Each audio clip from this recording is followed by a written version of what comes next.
పవన్ కళ్యాణ్ అయితే ఒక సంచలనంగా మారారు. ఎందుకంటే దేశ చరిత్రలోనే ఎవరికీ సాధ్యం కానిది, ఏ పార్టీ సాధించలేనిది ఒక పవన్ కళ్యాణ్ అయితే సాధించాడు.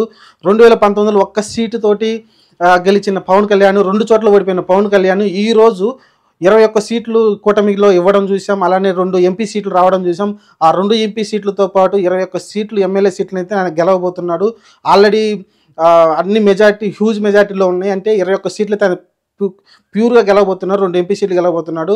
ఓవరాల్గా దేశ చరిత్రలో ఇచ్చిన సీట్లని అన్నీ గెలిచిన 100% ఉన్న విన్నింగ్ పర్సంటేజ్ 100% ఉన్న ఒకే ఒక్క పవన్ కళ్యాణ్ ఒక్కడే.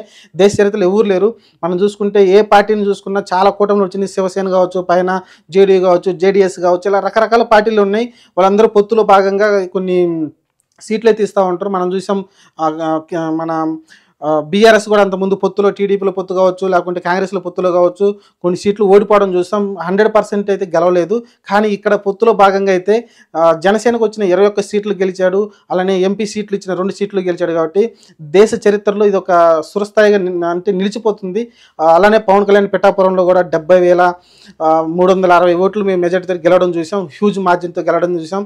1,00,000 ఓట్లు అన్నాడు పవన్ కళ్యాణ్, కానీ 70,000 మెజార్టీ అయితే వచ్చింది. 70,000 మెజార్టీ అయితే వచ్చింది. అలానే ఒక పక్క నారా లోకేష్ గారు కూడా దాదాపు మంచి మెజార్టీ వస్తుంది. 80,000 పైన ప్రస్తుతానికి మెజార్టీ ఉంది. అది ఇంకా పెరిగే అవకాశం అయితే కనిపిస్తుంది.